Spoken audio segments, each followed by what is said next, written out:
Kati yo bobongo bwamugaye muzeyi sawa kirimu ki nakisika muzeyi nagwere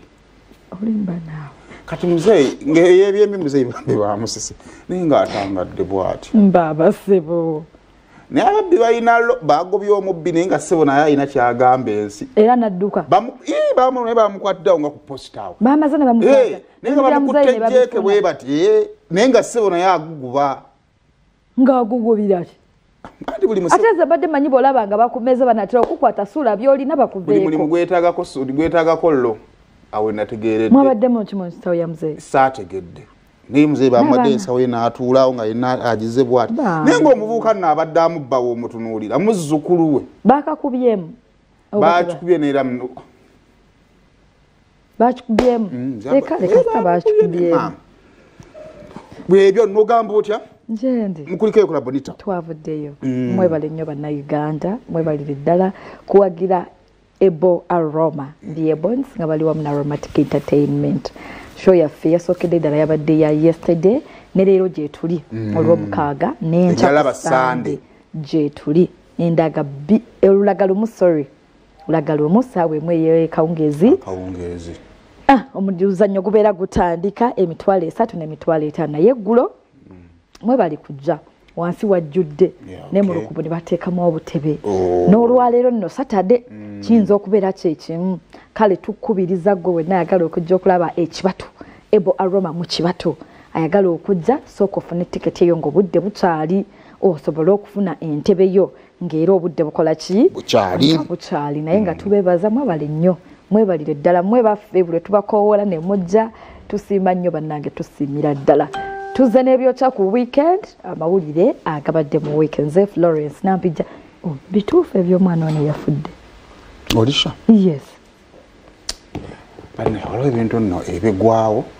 akati emboozi y'olisha ekisooka ne mulongo Saara katooko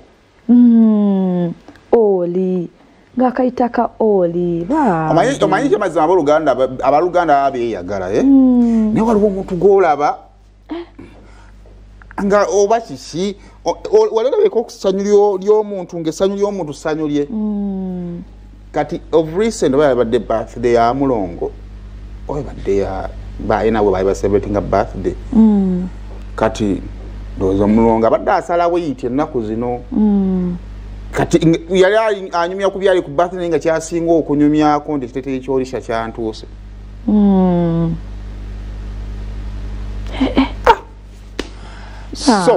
nze nno ekiro bwe navudde ku show mba buno ku social media nembiraba nga abanywi banno batera okubika abatakoze eki abatafudde nga bwalaba tulina Nakawere ennaku zino ennaku zino tulina Nakawere oba omulaba nalaba omukyala oyo ng'azadde ngamba bannaye tabanga bino byatabaddewo yagenda kuza waliwo neyabuza mu komenti naye Nakawere yakimanyiiko nti Nakawere naye ate munange omuntu asobola okukiriiramu awo sente waliwo bagenda okukiweereramu abaana ttaamu ejja okitegedde Nakawere afuuse Nakawere naye kuba ensi ekwagaliza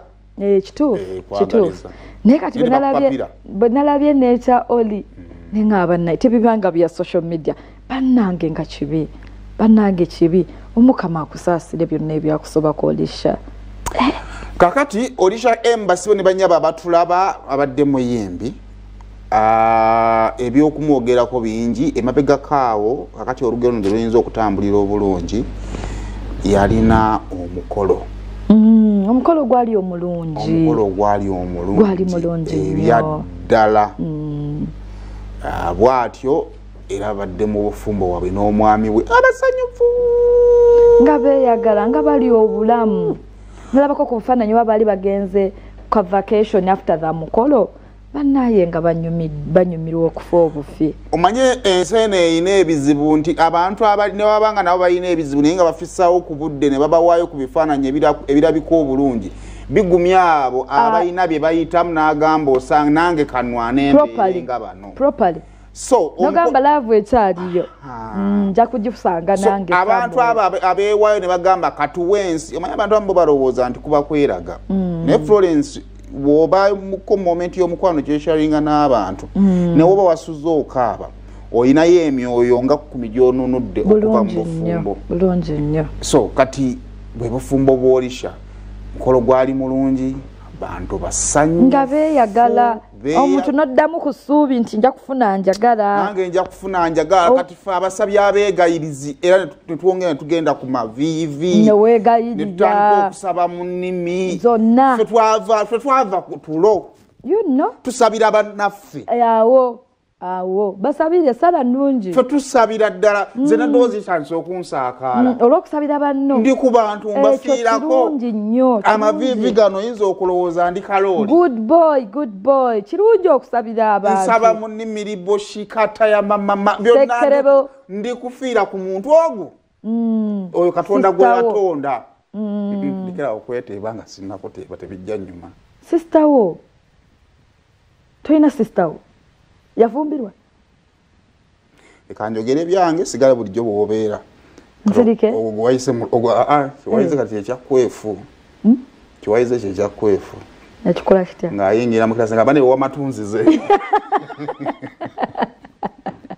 kati joke batekyakola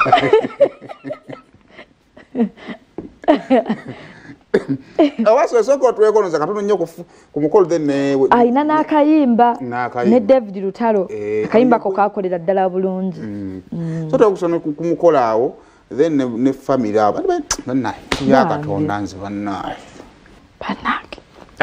kyekyo katonda yakola okufa tetukumanyira teri alimanyira kufa gwe waliwo ekintu katonda kyakola munno oba ekigwa waliwo ekintu ekigwa ku munno situjja gandi katonda yakikola oba ekintu ekigwa ku munno nogamba katonda kino agenda kimuyisaamu atya na katonda mulungi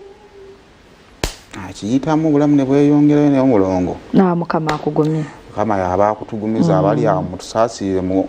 lwetaaga essaala taaga essaala naye kirungi omanye abantu babeera mu bulamu obw'ensi eno nga balina obusobozi ne batayamba abo basobola okuyamba okutuukiriza bye baagala nze sooka okutegeera Olisha M ojjukira sho eyali ku Labonita ayaki eya Olisha M gye baamukolera ku Labonita era that was mulongo